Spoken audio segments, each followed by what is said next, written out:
आप पीछे 1 साल से एकेडमी चला रहे हो, जो कैसा लगा आपको ये डिसीजन लेकर?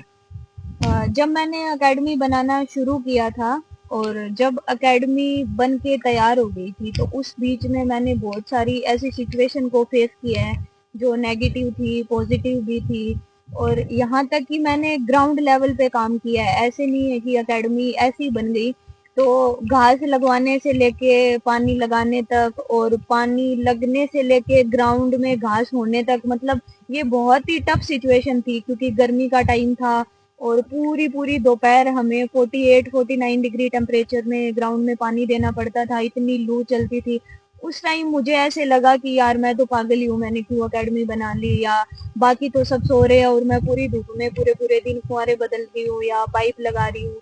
लेकिन अब जब ग्राउंड में सब चीजें कंप्लीट हो गई, ग्राउंड बन के तैयार हो गया, तो अब मुझे ऐसे लग रहा है कि मैंने शायद ये जो डिसीजन लिया था ये बहुत ही अच्छा था, क्योंकि ग्राउंड बनने के बाद जो ग्राउंड तैयार हुआ है और अब हम जैसे यहाँ प्रैक्टिस करते हैं, यहाँ खेलते हैं, और जैसे अभी इस साल आरती का भी अंडर 15 में सिलेक्शन हुआ है, तो वो उसको पूरे दिन ग्राउंड में टाइम मिलता है। वो जब 7-8 साल की थी तो उसने क्रिकेट शुरू कर दी थी, जो उसका रिजल्ट है जो हमें इस साल मिला देखने को। तो ये अब मुझे ऐसे लगता है कि मैंने शायद उस टाइम अगर सरकारी नौकरी कर ली होती तो शायद मैं कहीं बाड़मेर जोधपुर बैठी रहती एक साइड।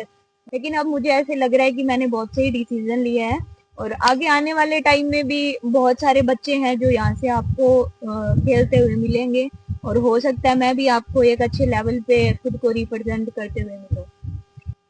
तो 2026 के अंदर आपका क्या विजन है? सबसे बड़ा जो इस साल का मेरा विजन है वो यही है कि मैं सबसे ज्यादा छोटे बच्चों पे फोकस करूंगी। उनके पास अभी टाइम काफी है, उनके एज ग्रुप के लिए, 14 के लिए, 16 के लिए और 19 के लिए उनके पास टारगेट होता है, उनका एज ग्रुप होता है, उनको खेलने के लिए आगे एक मोटिवेशन होता है। उन बच्चों को वो सारी फैसिलिटी मिले जो बड़े बच्चों को मैंने लास्ट 1 साल से मैं दे रही थी। जैसे ग्राउंड में ओपन नेट्स है या मैच है या नेट्स है, क्योंकि जो बड़े बच्चे होते हैं तो छोटे बच्चों को इतना टाइम नहीं मिल पाता है, क्योंकि अपने क्या बड़े बच्चों के लिए प्लान करते रहते हैं कि उनको मैच खिलाने हैं, उनको ओपन नेट कराना है। तो मैं इस साल से यही चाह रही हूँ कि जो बड़े बच्चों को फैसिलिटी अदर अकेडमी में मिल रही है वो मैं यहाँ छोटे बच्चों को, क्योंकि मैं क्या छोटे बच्चों का फ्यूचर ज्यादा सिक्योर देख रही हूँ यहाँ, कि जितनी फैसिलिटी छोटे बच्चों को कम एज में मिलेगी तो उतना ही उनको फायदा आगे आने वाले टाइम में होगा।